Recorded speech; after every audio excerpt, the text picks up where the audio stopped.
Meet Elise, a 33-year-old corporate professional who's been happily married to Luke for 2 years. Luke, 3 years her senior, works at a sister company to hers. Since the beginning, they've been residing with his parents in a two-family home arrangement. Luke, the younger of 2 brothers, has an elder sibling named Cody, who's 6 years his senior. Before Elise and Luke tied the knot, it seemed like Cody and his parents were the primary occupants of the household. However, Cody's wife, Chris, known for her talkative nature and competitive spirit, often found herself at odds with her equally strong-willed mother-in-law. Eventually, Cody and his father had enough of the family disputes and decided to move out. Despite living alone since he started working, Luke and Elise never seriously considered the idea of residing separately from his parents. So when Luke's mom suddenly declared that they would be moving in after marriage, it caught both Elise and Luke off guard. Elise had assumed they would continue living in her current apartment until they decided to start a family, as it was convenient for her commute. However, it seemed that living together was inevitable in their family's eyes. Although the idea initially unsettled them, they realized that the commute wouldn't differ much whether they stayed at Luke's apartment or his parents' house.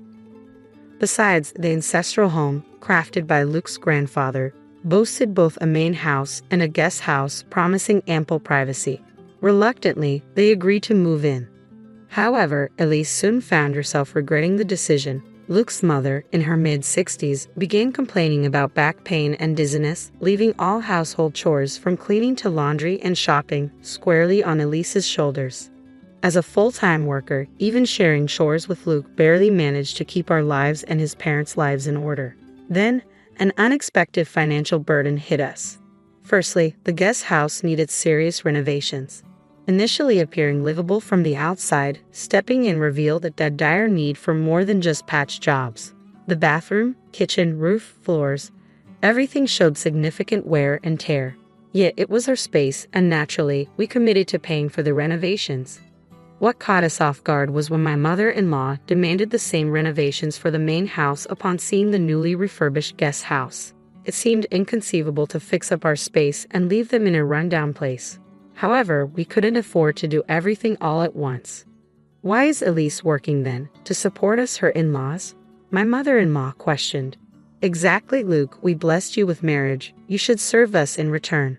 So not only did they want the house renovated, but they also desired new high-end furniture and appliances, claiming the newly renovated rooms deserved the best. Additionally, they made us pay for every little thing, from groceries to household items. Thanks to this situation, Luke and I struggled to save even a tiny bit of money every month. Just as we approached the 3rd year, my mother-in-law and the Cody couple suddenly dropped the bomb. We're moving in, you have to move out. Christy explained that Cody got laid off, although he was actually spared but chose to leave to save a collie with kids. Despite having 1-year-old twins himself, he was deemed more responsible due to his prestigious university background. Facing this ultimatum, Luke and I sat down with my in-laws, pleading our case for hours until we finally conceded, fine, we'll move out this week. It was clear that we had no other choice. We've learned plenty about family from you, mother-in-law and father-in-law. It's time to put that wisdom into practice, right, Luke? I teased, glancing at my husband. Ha, finally getting it, are you? Luke chuckled. Yeah, just like Elise said, we're happy to do it. Great, case closed, he affirmed. With that, Luke and I turned our backs on our chuckling in-laws and headed for the guest house. 2 weeks later, we had movers arranged and relocated with no time to spare. Opting for the full packing service due to time constraints, we timed our move during my in-laws' regular lunch at karaoke with friends to avoid any complaints about the items we were taking. We wrapped up all the formalities in 3 days, utilizing our paid leaves and starting our new life. However, one day, I received a call from the front desk at work, informing me that someone claiming to be family was there to see me. I had a feeling she'd show up soon, but I didn't expect her to barge in on me instead of Luke. Quickly texting Luke about the situation, I braced myself for the inconvenience. Luke's response came swiftly, suggesting that we ask Maya to step out for a meeting to avoid causing trouble at the office. Passing the message to the front desk, we managed to make our in-laws leave as agreed. That night, as Luke and I pulled into the parking lot of our in-laws' compound, they, along with Cody and his spouse, rushed out of the main house and guest house to greet us. Upon closer inspection, I noticed that both my in-laws had a baby strapped to their backs, probably Cody's twins. As I locked the car, Cody's voice boomed angrily. "Hey, how dare you show up here in my parents' cars?" Luke remained composed, retorting, "Your parents' cars? Which ones are those?" This seemed to infuriate Cody even more. "The cars you both drove up in, obviously," he exclaimed. "Well, Cody, both these cars were purchased by us. Our names are even on the registration certificates. Would you like to see?" Luke interjected, stepping in. "I've been annoyed by how our parents drive these cars as if they own them. We let it slide because we live together, but now there's no need to lend them out, right?" I added, feeling a surge of irritation. "Don't forget Dad-in-law has that old minivan he used for work," Chrissy chimed in, glaring at us. "Who cares about that old car?" spat Cody. "But it's perfect for twins, isn't it? You can fit 2 car seats," I retorted, attempting to reason. Our back and forth made our in-laws uncomfortable. After seeing Cody receive a talking to about the cars, they jumped in. "What about the furniture and the appliances? Taking them while we're away? That's stealing, not just from the main house, but also from the guest house," Cody argued. "Yes, Cody, and I can't live without those," Chrissy added. "Why would we have to leave them? Look, I get what you're saying. We're using the guest house anyway. But there's no reason to dip into the main house too," Luke reasoned. "Why isn't that stuff we all pitched in for?" I asked, trying to understand their logic. "Such arrogance. Even so, once you gave it, it's ours," father-in-law fired back. "Whoa, hold on. We never gave you anything. We just lent it. There's no memory of us ever saying we're giving it to you, and there's no transfer of ownership on paper," Luke countered, shocking both our in-laws. "We were living together, so we lent stuff as a courtesy. Now that we're living separately, why would we keep lending you things? We just took back what's ours. Is that a problem?" Luke continued, exchanging smiles with me. "Well, we have washing machines and fridges too. You don't need 2 of each, do you?" they argued. "Exactly, so why not lend it to us again? Wherever you've moved, stuffing everything into a small space will just make it even more cramped," Luke concluded. We exchanged grins, acknowledging our cramped living situation. "True, we're pretty packed right now," I admitted. "Absolutely, it's a tight fit," Luke agreed. Chrissy began, "In that case." But we cut her off. "Remember, it's a storage room, so it's supposed to be cramped," I chuckled. "Exactly. Until the official contract is done, this is how it has to be," Luke concluded. This left Cody and our in-laws utterly confused. Then Luke dropped a bombshell. "Oh, by the way, both of us are moving to Boston next month." Luke smoothly explained that we had both originally been offered positions at the corporate headquarters but had turned them down because we were living with my in-laws. However, now that the obstacle of living with them was removed, we had both accepted the transfers and happily received internal notifications for positions at the corporate headquarters. Even better, if all went well, we could be working there till retirement. As luck would have it, Luke's colleague, who was going overseas for an extended period, wanted to sell his high-rise condo. Everything fell into place quickly. "You guys are going to live in a high-rise condo in Boston? Man, life sure does throw some curveballs, doesn't it?" Cody remarked. "Totally. If Cody and the gang hadn't told us to move out so they could live here, we wouldn't have stumbled upon this jackpot," I replied. "But how could we even afford a high-rise condo?" "That seems unreal," Chrissy questioned. "That's thanks to Alisa's dad. He provided the down payment," Luke revealed. "Alisa's dad just gave you the down payment?" Cody asked, surprised. "Yes, my sister is inheriting the family property, so this is sort of a trade-off. Plus, a previous owner asked if we could hold on to his modern altar until, upon my return to the country, I proposed lowering the asking price, and he agreed, securing a significant discount. However, hearing about the extent of the discount, Christy, who was standing nearby, burst into tears, exclaiming, "That's so unfair. I'd rather have a high-rise condo in Boston than live in Atlanta." Suddenly, the in-laws, who had been quiet all this time, switched gears and started fawning. "Well, it looks like Luke really has it together, doesn't he? Like mother, like son. Luke is following in my footsteps," they chimed in.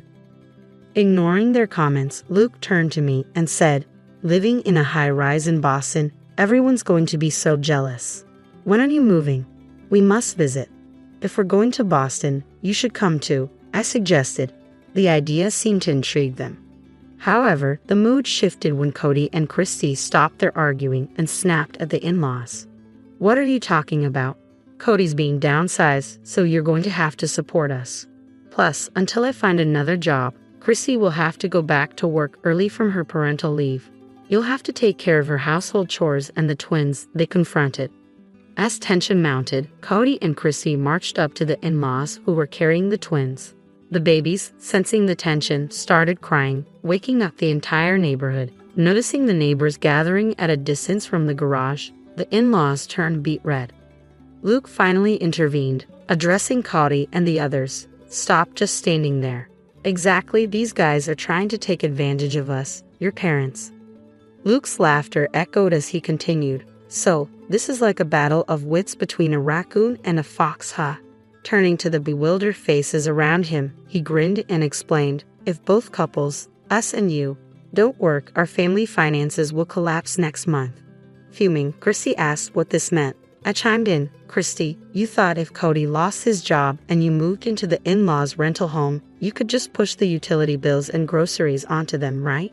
Well, our income was running this house and you can't count on it anymore." "I've never heard about this, exactly what we're telling you now," I admitted, puzzled.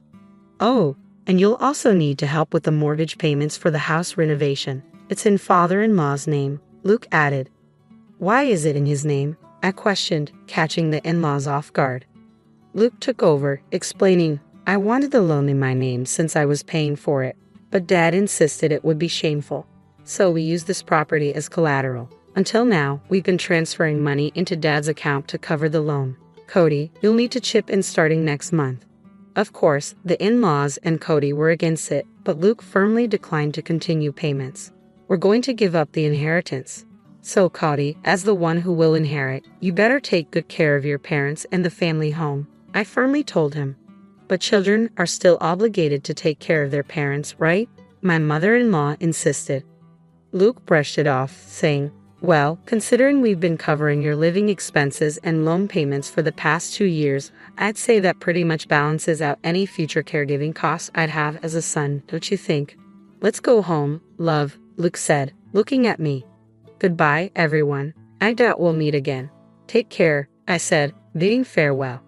The next day, Luke and I sold off the furniture and appliances we had moved from the main house, along with 2 cars we wouldn't need anymore. When Chrissy texted us asking for them, I simply replied, "Why?" and blocked her. After that, the special leave granted for our job transfer wasn't enough, so we had to use up our remaining paid vacations to finally finish moving into the apartment. Buying the high-rise condo would take more time, so for the first year, we decided to rent, thanks to the generosity of my boss who owns the place. As the weekend arrived, bringing a bit of calm after the storm of recent days, we gazed at the city lights, and Luke broke the silence. "I know I've been a hassle this time, but thanks for sticking with me," I said, feeling grateful for Luke's patience. "What's with the formal tone all of a sudden?" Luke joked, but then his expression turned serious. "When we first got married and the idea of living together came up, I should have thought things through. But back then, I was just happy you chose me over Cody, who I've been compared to since we were kids." He continued, reflecting on how we had mindlessly followed his parents' wishes until they told us to move out to make room for Cody and his family due to the company restructuring. It struck me, how could they say that after being such a burden on us financially and otherwise? Luke wondered aloud. "And then I thought about how much your parents must worry about you given your situation." He explained that he sent an apology email to my parents, and their response was heartening. "If we promise to make our daughter happy in the future, the past can be forgiven." Encouraged by this, when they discussed the down payment, they lent it to us without a hitch. Luke made a promise to do everything in his power to protect our life together, just the 2 of us and our future children, if we were blessed to have them. However, on the other hand, it seemed my in-laws were struggling. Despite pulling from their retirement income, they could barely afford the loan for the home renovation. With Cody's attempts to find new employment proving futile, they were forced to make do with Christy's salary now that she had returned to work. Arguments were frequent, often loud enough to hear outside the house. A former colleague even reached out to me, mentioning gossip about them skipping town, as they had cut off all contact with Luke and me. They even resorted to reaching out to my parents, but my dad immediately changed his phone number, seeing it as a small but significant step, given how they had belittled my family and neglected pre-marriage courtesies.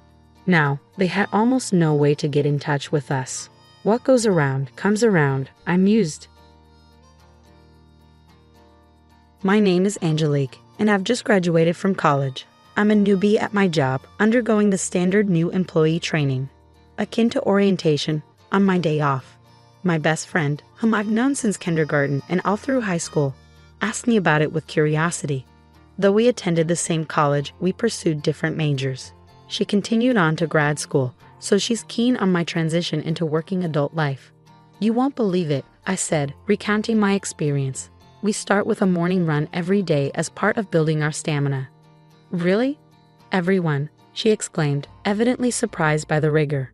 It seems so. It's like a first taste of the toughness of working life. Unless there's a specific reason, everyone up to their second year participates. Those with 3 years or more are exempt. But still, about half of the entire company joins in. The other half opts for activities like crosswords or brain training exercises. Whoa, interesting. I totally skipped the exercise part though, she chuckled, amused. Our company motto is also unique, I continued. It's something like always be healthy, work hard, play hard, and live a long, active life. So, for the first 30 minutes after starting work, we have time for physical and mental exercises. That is really unique, she remarked. I can interact with people from all ages and departments. It feels like an extension of a club or group in school. It's fun. I really do love the company I've joined. But don't you seem kind of tired? You're really observant, I replied, somewhat taken aback by her sharp observation. Yes, overall the atmosphere at the company is okay. But there is one, if not the only colossal obstacle, a supremely arrogant individual who stands in my way. You want to quit? She asked, concerned. Oh, I see. Just as I thought, you lack determination. I smiled, shaking my head. The woman who is my manager is complaining bitterly on a call with a part-timer who has been absent for a few days. Her loud voice, meant to be heard, seems to be filled with malice, pushing the other person into a corner. The manager, whispered as the queen of damaging sighs, has the destructive power to completely demoralize the person on the receiving end of her tirade, I explained. She's like, I'm taking a break, and then all of a sudden doesn't show up for days, neglecting her duties. And now she says she's quitting. How carefree. Just because she's part-time doesn't mean I'll let her get away with this. I'll push her to the very end. This goes beyond sarcasm. It's downright terrifying, I continued. The last day the part-timer came in, I noticed her body stiffened, tears welling up in her eyes. What's wrong? Are you okay? I asked. She had been scolded by the manager again. She was trembling as she spoke. It must have taken a lot of courage for her to make this phone call. Since the manager has no choice but to accept her resignation, it would be better to just let her go without any more sarcastic remarks. It's been about a month since I joined the company. Considering that the first week was just going around and learning from all the departments in the company, I've encountered similar situations twice in the short span of 3 weeks, I sighed. It's so inconvenient. She hardly does her work and just drags everyone down. All I'm doing is pointing that out. The manager, secretly referred to as the Empress in the company, always has deep wrinkles between her eyebrows. It takes effort to replace her. It's only natural that she should have the consideration to find a replacement and finish the handover before she quits, right? The tension spreads among the employees present as the manager seeks agreement, I explained. Everyone pretended to be focused on their work, nodding without making eye contact with the manager. However, she caught on. You seem to have a problem, she said, as I recalled the face of the part-timer. I found myself ensnared in the scrutinizing gaze of the Empress. I'll ask you once you receive your salary. You should take responsibility for your work, right? I guess, I replied, feeling the weight of her deliberate question. There seemed to be no other option but to agree, and the manager knew it, directing the inquiry squarely at me.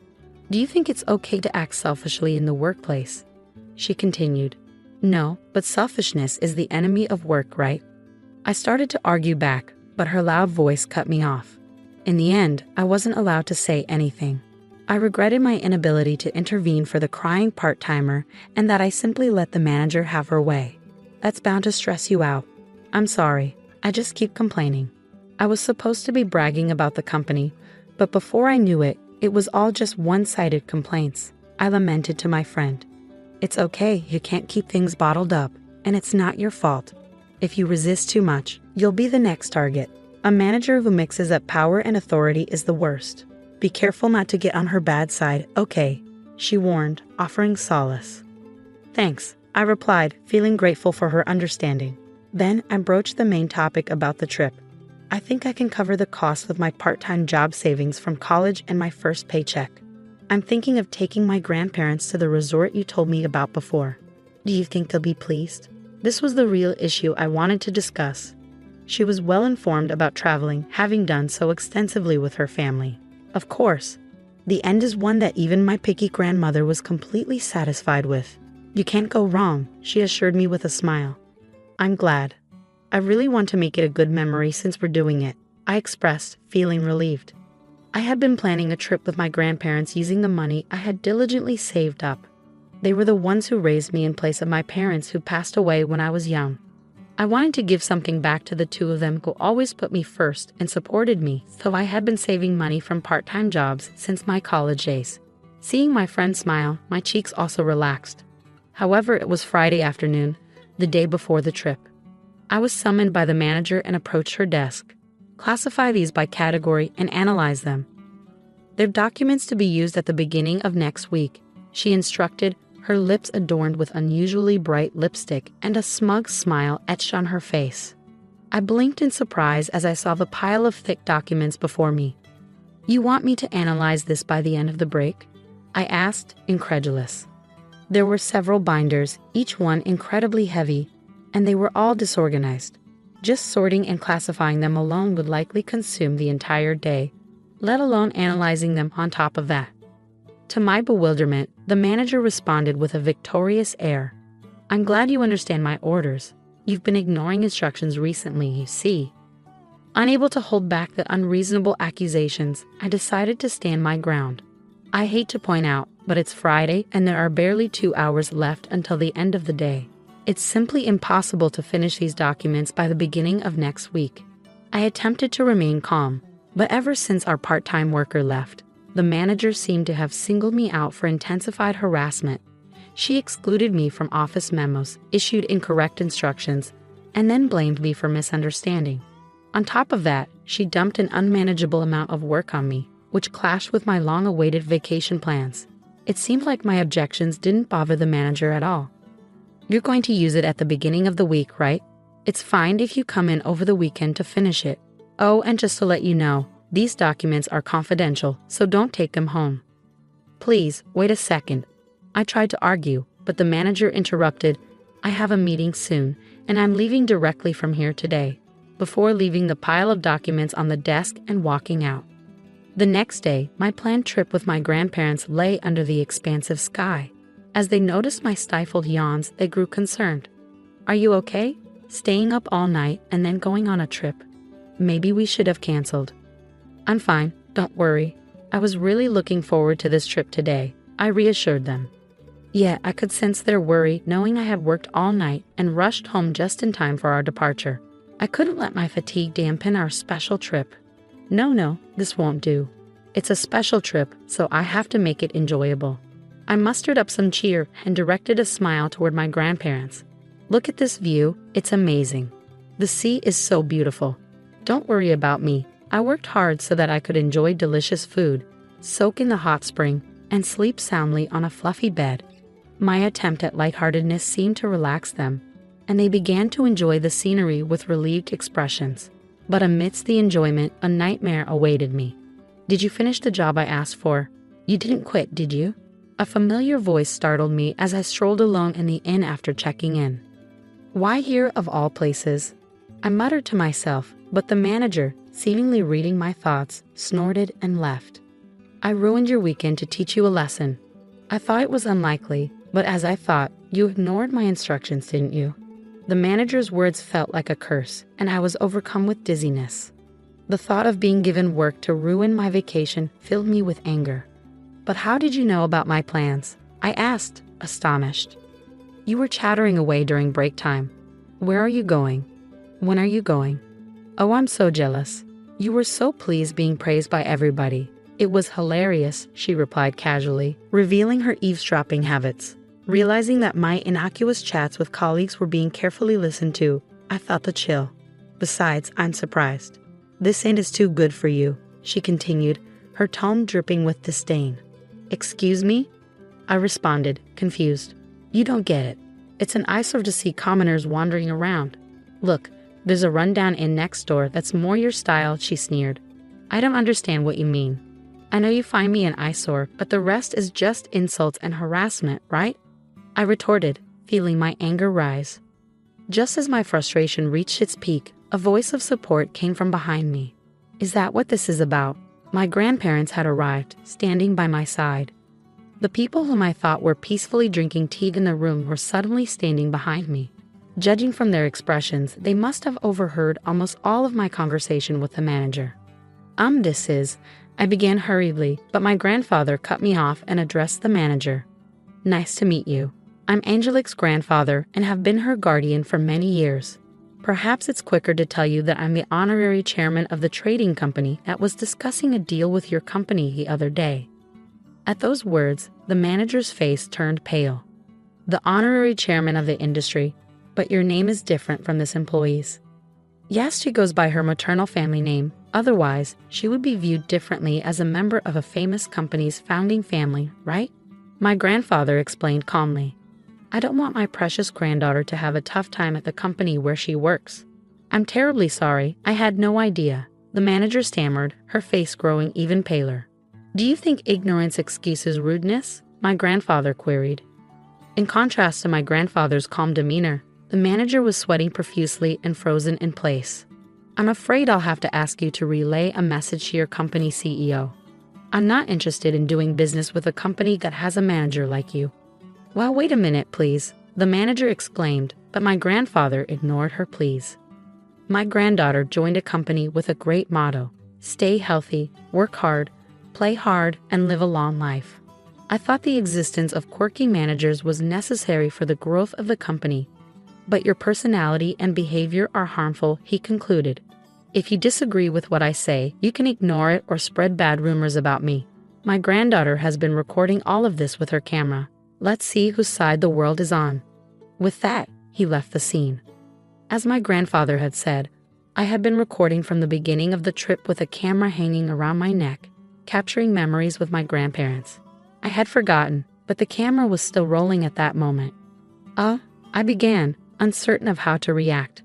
The manager, trembling, tried to cling to my grandfather but was bluntly told, "It's too late now," and collapsed on the spot. Wait a minute, can't you do something to help? She pleaded, turning to me for assistance after being coldly brushed off by my grandfather. I refuse. You always say there's nothing a newbie like me can do, I retorted, returning the sarcasm she had given me just the other day. Despite my anger, I managed to keep it in check and even flashed a smile. Yeah, I could probably be an actress too, I thought to myself. Then at the start of the week at work, there was an issue with the manager. The executive who led the running club stood tall in our department since the morning. Our company credo is to practice living healthily, working well, playing well, and living a long life. We welcome hard work, but that doesn't mean forcing people to work, especially not if it compromises their physical and mental health. Executives who dump unreasonable amounts of work on their subordinates are merely showing their lack of managerial skills.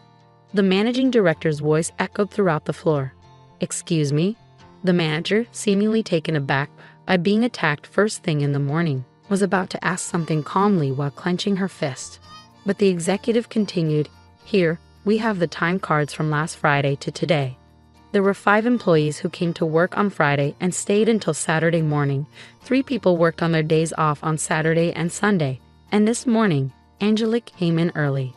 The manager seemed more and more perplexed as she was presented with these records. What does that mean? She asked, her tone uncertain. I addressed the confused manager, prompted by the managing director. If I may, you instructed me to finish organizing and analyzing a massive amount of data by the start of the week. and told me to work during holidays if necessary. But it was impossible for me alone. Just then, the executive happened to pass by, so I consulted with the people around me. With cooperation across departments, we managed to complete the task as you instructed, spending the amount of time and manpower I just explained. Since the running club members who helped this time were present at the executives' meeting, I took the opportunity to thank them again. I only worked from Friday night to Saturday morning and early this morning after returning from the trip, so I was hardly any help. But thank you so much for helping me, I added, bowing. In response, I received kind words such as, "We help each other out in times of trouble." And that's what running buddies are for. The manager finally seemed to grasp the situation, and this time she came at me, crossing departments. "You say I didn't authorize such a thing," she accused, seeming intent on blaming me for overstepping her authority. "I approved it," declared the managing director. At these words, the manager was frozen in shock. The newbie in the running group, who always had a smile on her face, was in deep trouble, I heard someone murmur. Upon hearing the situation, I found out they've been burdened with an absurd workload. It would have been fine to leave it be, but since it was work necessary for the company, I took charge and gained everyone's cooperation. I apologized for the post-approval, but first, the managing director's stare bore into the manager. I can't forgive the base motives behind burdening a hard-working employee who's trying to be filial to their grandparents with an impossible task just for harassment, were the most forceful words I'd ever heard the managing director say. His face softened a bit. The other day, my grandchild who visited me cooked up some fried eggs. Heaven recently learned how to make them. They were overly charred and even had eggshells in them, a real mess. But it was the first time my grandchild had cooked something with such dedication. To me, it was the best feast ever, he shared, overlapping his feelings for his grandchild with the sentiments a supervisor should have for their subordinates. Despite the kitchen being a complete mess from my grandchild's cooking, my wife was in high spirits all day. That's just how it is. When I told them it was delicious, the proud smile on the young face was the most endearing thing. The managing director continued, his unexpected story bringing tears to the employees' eyes as they shared memories of their own grandparents. "I still can't forget the taste of the rice porridge my grandma made me when I was sick, and the pat on the back my grandpa gave me, saying, 'Pain, pain, go away,' seemed to heal me faster." The employee reminisced, almost bursting out laughing at the managing director's doting grandparents' stories. Feeling a lump in my throat, I wondered if a present for their grandparents could elicit such an emotional response. The people who helped me that day told me as I bowed, "If you think you're causing trouble, the best way to show us respect is to go and have as much fun as possible." And they set me off on my trip. I love this company, all of you, and of course my job. That's why it's so frustrating to see part-time workers and employees like me being targeted and quitting due to unreasonable demands, I voiced, mustering all the courage I could. A warm round of applause erupted from those around me. However, the manager seemed irritated by this and confronted me. "Do you think it's okay to talk like that?" she challenged. The managing director quickly reprimanded her. "Silence. If you want to stay with this company, you'll lose all your titles and privileges and be demoted to the same status as a new employee. Naturally, you'll be starting from today. So the employee who joined a little before you, Angelique, will be your senior. You should be careful with your words." Upon hearing that the president had also approved, the manager shook her head intensely and yelled, "No, I won't accept this." But there was no help for her. Instead, everyone's cold glares focused on her. "If you don't like it, you're welcome to submit a resignation letter anytime," the managing director concluded. And so the downfall of the manager known as the Empress began. Afterwards, she was literally demoted to a rank-and-file employee. She stuck around the company for a bit, but maybe she couldn't handle the tough treatment she was getting because one day, she just stopped coming in. A few days later, her resignation letter came in the mail. Around that time, our company was being covered on TV. The show titled Morning Exercise. Bonds Beyond Titles was aired, and they even talked about me and my grandparents. I heard later that the viewers loved our company rule: don't tolerate unfairness. The unjust female manager remained anonymous, but the clients clearly knew who she was. Rumor is that she doesn't stand a chance of finding a job in the same industry again. Meanwhile, our company was able to do business with my grandfather's company without any problem. Working with relatives can be a bit embarrassing, but it also keeps me on my toes. Plus, I've become even more popular within the company due to my legendary showdown with a female manager. Whoa, you're so motivated. I want to work with you once I finish graduate school. My best friend recently told me. I'm hoping that'll happen too, I replied. I've started saving again because I want to travel with my grandparents without any worries this time. It'll take time since all I can do is save bit by bit, but just sit tight, Grandma and Grandpa. I'm going to continue to cherish my precious time from here on out. We're using your mother-in-law's savings for this trip, Carol announced, her tone oddly casual. It'll eventually become Tyler's inheritance anyway, so it's fine, right? She added, as if to justify their actions. My brother and his wife had rushed over immediately after my mother passed away, not to offer condolences, but to seize her bank book and withdraw her savings before I could even submit her death certificate to the government office. You used Mom's money, huh? I managed to ask, trying to suppress my anger. Carol's response was shockingly nonchalant. Yeah, we spent about $10,000 on the trip. Oh.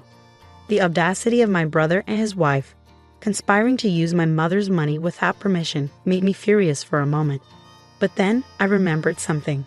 These people didn't know. I couldn't help but laugh. My condolences, I said, barely holding back my laughter. Carol looked puzzled by my sudden outburst. What's wrong with you?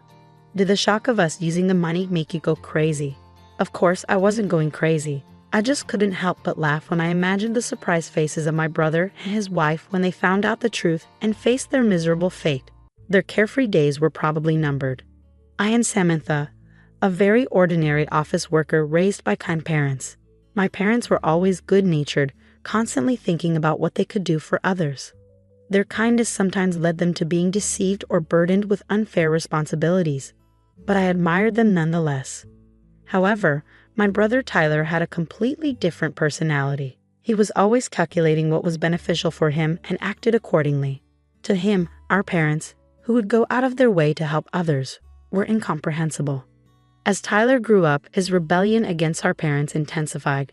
In high school, he began to demand more money from them, saying, "If you can afford to do something for others, you can give me more allowance." Despite accepting Tyler's personality, our parents never changed their beliefs. Their unwavering character only frustrated him more. Tyler's negative feelings towards our parents only grew stronger in college. Taking advantage of the fact that our parents paid for his tuition, Tyler spent his college days partying and eventually failing a year, causing them trouble. Parents should naturally devote themselves to their children, right? Or can you only be kind to others but not your own family? Tyler would argue, justifying his selfish behavior. After graduating college, Tyler moved out and started living on his own. Although he left home without notice, he complained. Living a decent life on his first paycheck seemed impossible for Tyler. He kept returning to our parents' house for living expenses before heading back to his own place. Concerned about him, our parents kept giving him money whenever he asked. When I finally got a job, I decided to support our parents financially in place of Tyler. "Samantha, it's your hard-earned money, so you can use it however you like," my parents said. Despite their words, I continued to give them money, treating it as their grocery expenses. This routine continued for several years. Tyler, who only showed up to ask for money, unexpectedly invited me and our parents to a restaurant to talk. When we arrived, a beautiful woman was sitting next to Tyler. "Dad, Mom, Samantha, let me introduce you. This is my girlfriend, Carol," Tyler said, and Carol nodded politely. "I've decided to marry Carol. We'll be busy preparing for our wedding and our new life together, but I hope you'll support us." I initially thought Tyler meant support in terms of caring for Carol, but it became clear that his idea of support was entirely different. He asked our parents to cover the expenses for his wedding and their new home. Knowing our parents' inability to refuse help, Tyler skillfully persuaded them to foot the bill for everything. Even after the wedding and the purchase of their new home, he continued to rely on them for money. Carol, his wife, grew accustomed to this lifestyle and began living more extravagantly. However, this lavish lifestyle was short-lived. Our father's health deteriorated and he was hospitalized. Even with insurance, hospital stays are expensive. To ensure our retired parents wouldn't struggle financially, Tyler had to reconsider his reliance on them. I proposed to my brother that we both shoulder the burden of the hospital bills. You've been living at home and receiving assistance from mom and dad, and you've had a fair share of financial support from them too, right? This is the time for us to step up and help them, I reasoned. But my brother didn't see it that way. Why should I? He retorted. It's Dad's fault for not taking care of his health. He neglected himself while always helping others. That's his responsibility. Following that conversation, my brother stopped visiting our parents' house altogether. Neither he nor Carol, his wife, made a single visit to our father while he was in the hospital. It was my mother and I who desperately took care of him until he passed away. Even when we informed them of our father's death, they didn't offer any assistance with the funeral arrangements. They briefly showed up at the funeral but failed to greet our relatives properly before leaving. Our relatives looked at them with disdain, but they seemed indifferent. My mother, who had bravely taken on the role of chief mourner during the funeral, began to lose her energy after the funeral, clearly affected by the loss of my father. Tyler, Mom has been feeling down lately. She wants to see you. Can you visit her at home sometimes? I asked my brother. After a brief pause, he responded, By the way, what happened to Dad's inheritance? It all went to Mom. It seems they had decided that's what they would do when Dad was still alive, I informed him. Realizing the gravity of the situation, I felt a foreboding sense of dread and immediately cautioned my brother. Mom has control of the money now, right? He inquired. Yes, but listen carefully, I urged, sensing his intentions. Mom is emotionally vulnerable right now. Don't even think about taking advantage of her financially, okay? I need you to come and support her. That's what's important. What's the point of going if I can't get any money out of it? It's not worth my time, he retorted dismissively.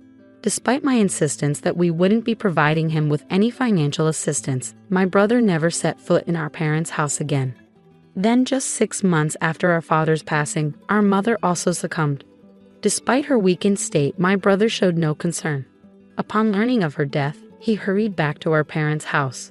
I hoped he would fulfill his duties as the eldest son during the funeral. But to my dismay, he and his wife vanished as soon as it began. Frantically, I tried calling his cell phone, but it went straight to voicemail.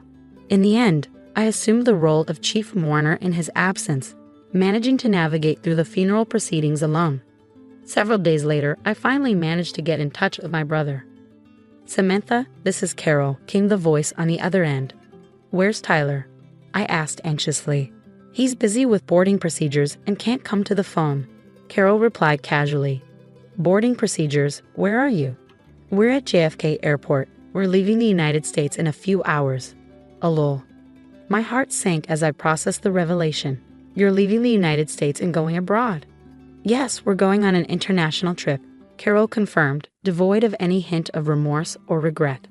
I was taken aback by my brother and his wife's swift decision to embark on an overseas trip immediately after our mother's passing. However, what Carol uttered next left me utterly astounded. We're really grateful to our mother-in-law, you know. Thanks to her, we're able to enjoy this luxurious trip abroad, Carol remarked, her tone laced with casualness. Puzzled, I questioned, what do you mean by that? We used our mother-in-law's savings for this trip.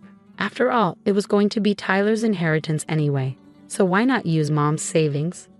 Carol explained nonchalantly. How did you manage to get that money? I inquired, my anger simmering beneath the surface.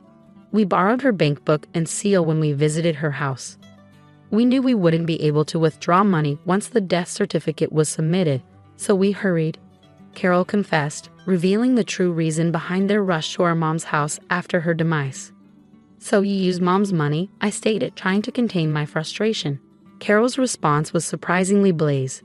Yes, we've already spent $10,000 on trip expenses. It's a good thing Tyler's plan worked out.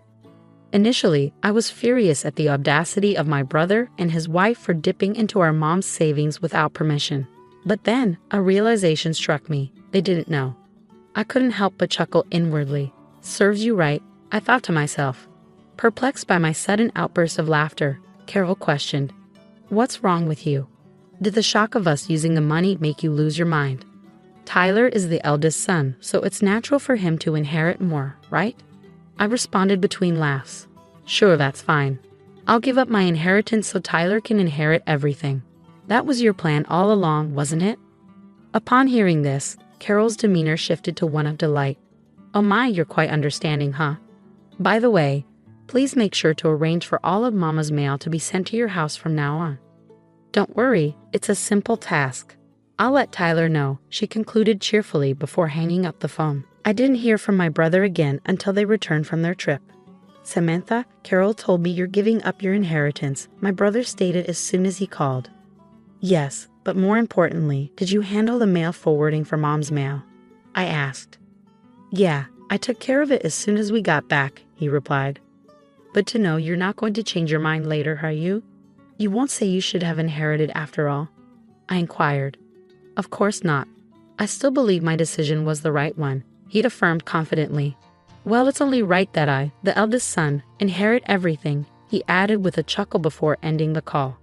However, a few weeks later, he called again, sounding panicked. There's a collection notice addressed to Mom in her mail. What's this about? He asked anxiously. Oh, is it from the bank? I speculated. Our parents always wanted to help people in need and would accept any requests, including financial ones. As we delved into the matter, it became apparent that our parents had accumulated substantial debt. The debt outweighed their savings, making inheritance a risky proposition that could potentially leave them in a dire financial situation.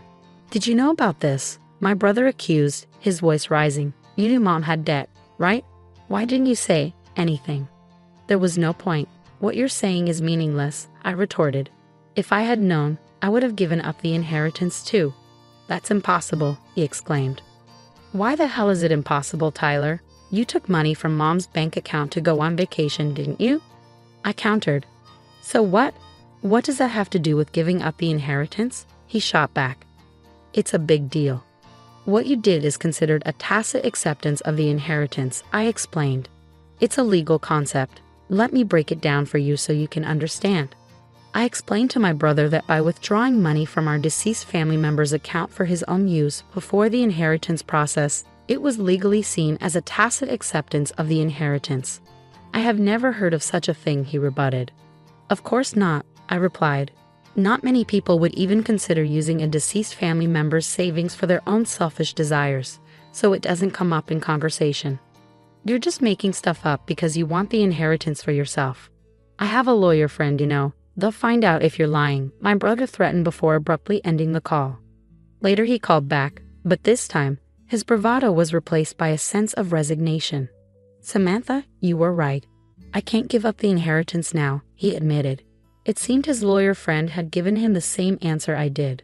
Finally understanding the gravity of the situation, my brother realized that he had inherited not just assets, but also the debt our parents had accrued. Despite his protests, it became clear that he was partially responsible for the financial mess, having frequently begged our parents for money without knowing the extent of their debt. Desperate to find a way out of his predicament, my brother attempted to persuade me. Hey, Samantha, our parents are gone, and it's just us siblings now, right? Isn't this the time to join forces? He proposed. What do you mean by join forces? I questioned, wary of his intentions. I think we should work together to pay back our parents' debt. Now's the time to show our filial piety, my brother proposed, his tone almost pleading. I sighed heavily at his selfish suggestion, which felt like too little, too late. What are you talking about? When Dad was in the hospital, I suggested we should help our parents together, but you pushed me away, I reminded him. I was busy at the time, he defended himself. Regardless of how busy you were, you didn't visit Dad in the hospital even once, and you didn't support our grieving mother afterward. I don't want to hear the words filial piety from someone like you ever again, I retorted, feeling a surge of frustration. With nothing left to say, I left my brother hanging. Have you ever done anything for someone else, Tyler? I know you took advantage of our kind parents, but there's no one who will help someone who can't do anything for others, even if they're family. But if you don't help me, Carol and I can't pay back the debt by ourselves. Are you going to abandon your brother? We're family, he pleaded desperately. When Dad was in the hospital, you abandoned him, saying it was his own fault for not managing his health. This time, using Mom's savings is your own fault. I countered, feeling the weight of disappointment settling between us. I regret that, okay? I've changed, my brother's voice pleaded through the phone. Have you? I still think you're just desperate to reduce your own debt. And even if you've changed, the person you should apologize to is no longer in this world. It's too late." I interjected firmly, cutting him off before hanging up the phone. I had no intention of helping him. After all the trouble he had caused our parents throughout the years, burdened with debt and unable to live the carefree life they once had, Tyler and Carol's relationship quickly turned sour. However, living separately would only incur more expenses. Unable to afford even the moving expenses, they had no choice but to continue their married life together, bickering all the while. At first, they tried to save money and pay off the debt little by little from their salaries, but it didn't last long. Neither Tyler nor Carol could forget their luxurious lifestyle, and they would secretly spend money behind each other's backs, causing their debt to never decrease. As a result, they blamed each other for their inability to reduce the debt further, damaging their relationship. Their marriage continued to crumble in this vicious cycle. On the other hand, I finally found the time to properly mourn our parents. I remembered how during our parents' funeral, countless attendees tearfully expressed their gratitude for the help our parents had provided them when they were in need. Realizing how many people our parents had helped made me feel even more proud of them. It was ironic that my brother, who had never shown any gratitude and had always caused trouble for our parents, ended up shouldering the debt that resulted from their acts of kindness. Even though they were drowning in debt, I still admired our parents for never giving up on helping others. With these thoughts in mind, I continued to pay my respects to our parents at the family altar every day. My name is Amy Snyder, and I'm 27 years old. I reside with my father and mother. Our family has always stuck together as a trio since my early years. Growing up, I've always admired my dad. He's the epitome of hard work, running his own bustling business. Though his schedule keeps him away from home most of the time, whenever he finds a moment, he dedicates it to me. On his off days, he prioritizes spending time with me, proving himself to be an exceptional father.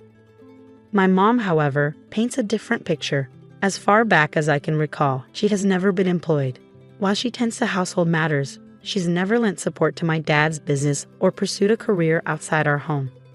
Despite our comfortable lifestyle, with my mom often seen socializing and attending events, her lack of involvement in my life has left me feeling somewhat neglected.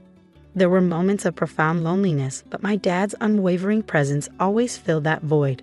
He understood the indifference my mom held towards me and made it his mission to ensure I never felt neglected or alone. As I grew older, my mother's tendency to break promises became apparent. While my dad's commitments were steadfast, my mother's casual approach to promises left me disillusioned. I learned not to hold her pledges in high regard. Conversely, my dad's reliability and trustworthiness garnered my admiration. I even entertained thoughts of joining his company after graduating from university. Being the only child, I saw it as a way to honor my father's legacy and continue his work. Upon reaching my 20s, my father began imparting invaluable wisdom during our outings for drinks. Meanwhile, my mother's involvement in my life remained superficial.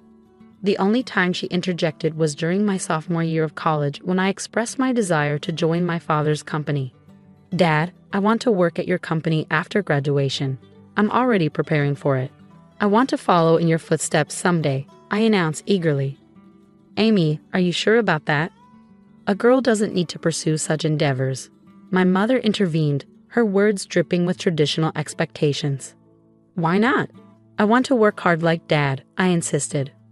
"A woman should find a good man and let her husband provide for her," she countered, echoing typical sentiments.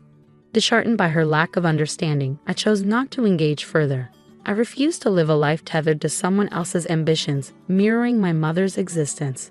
I had always aspired to become an independent woman, determined to navigate through my college years on my own terms. After that pivotal moment, I dedicated myself to diligent study, paving the path to join my father's company immediately after graduation. Though my mother remained unconvinced, it seemed she eventually resigned herself to my decision. "If you choose to live this way, so be it. But remember, you'll bear the consequences of not heeding your mother's advice," she remarked resignedly. "If you're willing to accept that, then do as you please." So I followed her directive by stepping into my father's company, inadvertently widening the chasm between my mother and me. Conversely, my bond with my father deepened as we spent more time together. Reflecting on it now, I realized my mother wasn't pleased with the turn of events. Upon joining my father's company, he invested considerable effort in my training, which, unbeknownst to me, was driven by his declining health. It took him nearly half a year to acquaint me with the intricacies of the job before he collapsed at our workplace, swiftly whisked away to the hospital. Over the next 5 years, he valiantly battled his illness. "Emmy, how's the company faring without your dad?" my mother inquired, her concern veiled by skepticism. "It's challenging, but everyone's rallying behind me. Dad entrusted me with everything I need," I replied confidently. "Well, as long as that's the case, just ensure you don't leave the company to ruin as the second generation," she cautioned, her words tinged with apprehension. "You lack any genuine interest or affection for the company. You're merely preoccupied with others' perceptions," I retorted, disheartened by her lack of faith. During my father's illness, our disagreements were frequent. Despite his weakening state, he made sporadic visits to the company, emphasizing its significance. "These employees in this company are invaluable treasures to me, but I must relinquish my hold on them," he confessed, his voice laced with emotion. "Amy, I've witnessed your dedication over the years. I trust you to safeguard this place and everyone here. I don't know if I can emulate you, Dad, but I'll strive to uphold your legacy," I pledged solemnly. From that day forth, the mantle of leadership was bestowed upon me. With my father mostly confined to the hospital, my days were consumed with the company's affairs, leaving little time for homecomings. I prioritized visiting him regularly, carving out time amidst my busy schedule. My mother, on the other hand, fulfilled only the basic duties, such as delivering changes of clothes to him. Even that seemed to inconvenience her. I couldn't help but wonder about her feelings towards my father. Did she lack any sense of gratitude or compassion for his illness? The thought left me feeling sorry for him, recalling the sacrifices he made for me during my childhood, a time when my mother's affection remained elusive. Despite my exhaustion, I made a concerted effort to visit him as often as possible, a routine that persisted for about a year until he peacefully passed away in his sleep. Amidst the whirlwind of tasks that followed, I barely had a moment to grieve. My mother, oblivious to my emotional turmoil, expected me to handle everything from funeral arrangements to hospital paperwork. Realistically, I knew I couldn't rely on my mother, who had never ventured beyond the confines of our home. So I silently assumed responsibility for the myriad tasks. The day after the funeral, my mother broached the subject. "Amy, now that the funeral's over, you've settled down, haven't you?" she inquired. With a heavy heart, I accepted the reality of the situation. "Please leave this house. I've just inherited 200 million yen, so I have no use for you anymore." "Thank you," she declared, as though it were a mere formality.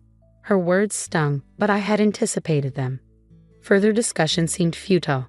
Did she truly believe that wealth could replace familial bonds and absolve her of responsibility?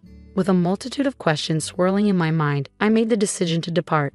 The next day, I arranged for the sale of all belongings associated with me, leaving my mother utterly surprised at the speed of my departure. I had meticulously planned my departure, but I harbored a secret from my mother.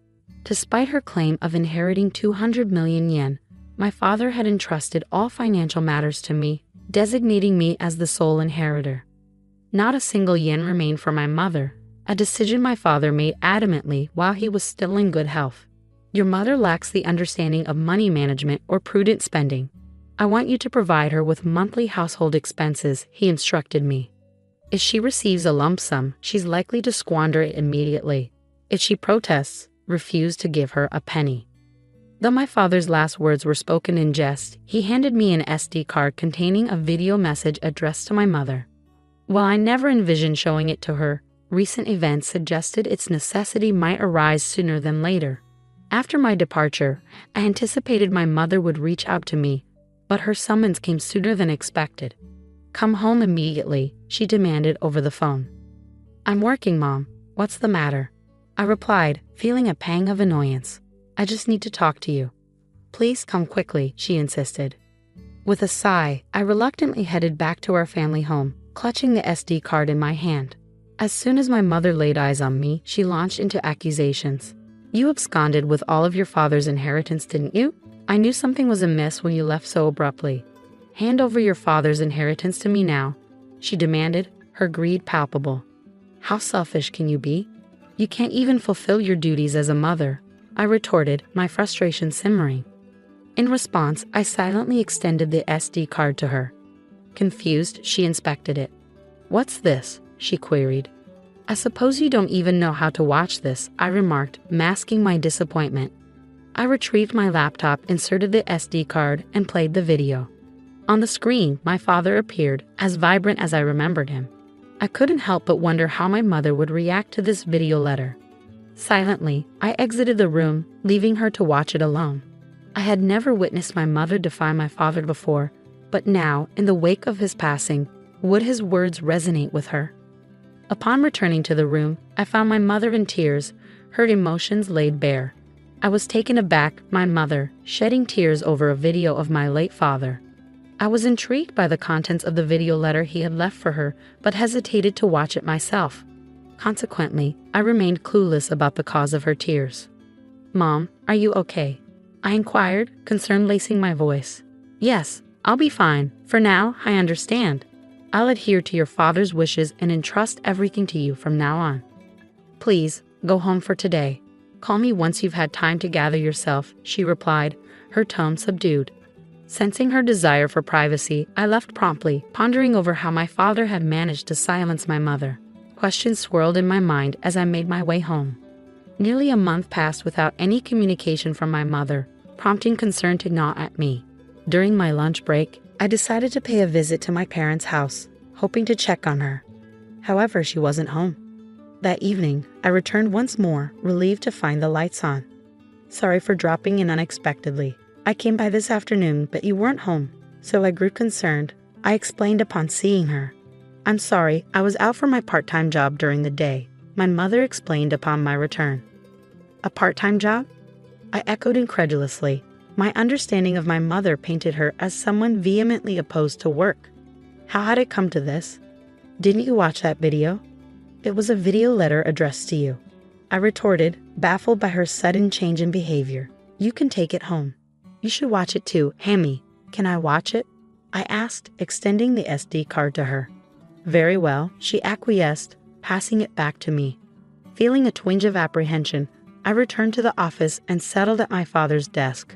With a deep breath, I played the video. "Honey, if you're watching this, it means you've not been able to communicate with Amy. First of all, thank you so much for helping me raise Amy until now. Without you, I don't think I could have managed the company while bringing up Amy." My father's voice resonated through the room. As his words continued, a sense of unease crept over me. Then he uttered something unexpected, something that shook me to my core. "You've taken care of Amy, even though she is not your child, and I have nothing but gratitude for you. You've stood by my side for so many years, but as a result, you've given up on your dreams and have reached your age without earning your own living. For that, I take responsibility because I have allowed you to live a life of luxury. I'm sure you'll be in trouble when I'm gone." "I'm not my mother's child," I blurted out, the realization hitting me like a ton of bricks. But then it clicked. Despite the lack of overt affection, she had cared for me every day, doing the bare minimum for a child who wasn't her own. Who was this person? "I didn't register our marriage because you told me you felt bad for your sister, so I ended up supporting your living and didn't do anything else. I'm sorry, but once I'm gone, I worry about the rest of your life. There's no one to support you, and I've taken your life away." I sat in disbelief as my father spoke, his words flowing with unexpected clarity. It was all news to me, his concerns, his regrets, his hopes for our future. Throughout the night, I grappled with the weight of his revelations before confronting my mother the following day.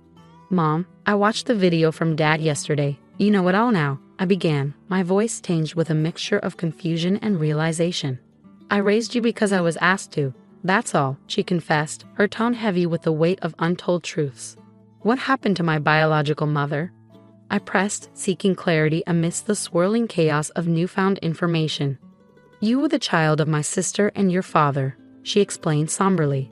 "My sister died right after giving birth to you, and I promised your distressed father that I would help raise Amy.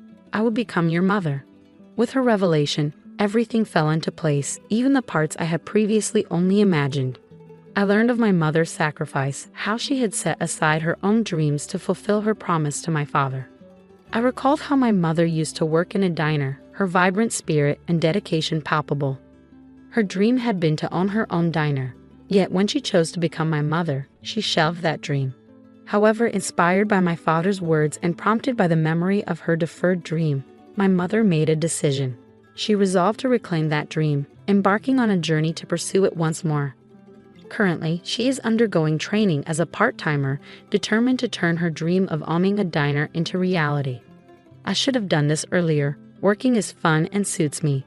I had no idea, so it's my fault you didn't work. I'm really sorry for not knowing anything, my mother admitted, her tone filled with regret. It's not your fault, Amy. I made the decision myself. But I'm not good with children, so I couldn't handle you well. I'm the one who caused you trouble, she continued, taking responsibility for her actions. As we conversed, I realized it was the first time we had such an open dialogue. At this stage in my life, I finally felt like I had come to understand my mother a bit better. Our conversations became more frequent, leading us to a decision: to use the money left by my father to fund the opening of her shop. Once she started working, my mother became somewhat more humble. She hesitated when the topic of funds for the shop came up, a behavior that would have been unimaginable not too long ago. While maintaining my regular job, I also assisted with the opening of her diner. This brought me into frequent contact with my mother, fostering a newfound relationship between us. Regarding living expenses, she insisted on managing them with her own income, refusing to accept help from my father's inheritance, promising that you'll tell me if you're struggling. After all, Dad trusted me to take care of you, I urged her. I'll be fine living on my own. It doesn't cost that much. But in terms of my diner's expenses, she trailed off, her determination evident. I'll be relying on you. Of course, I'm looking forward to it too, so do your best, my mother encouraged, her eyes filled with hope and anticipation.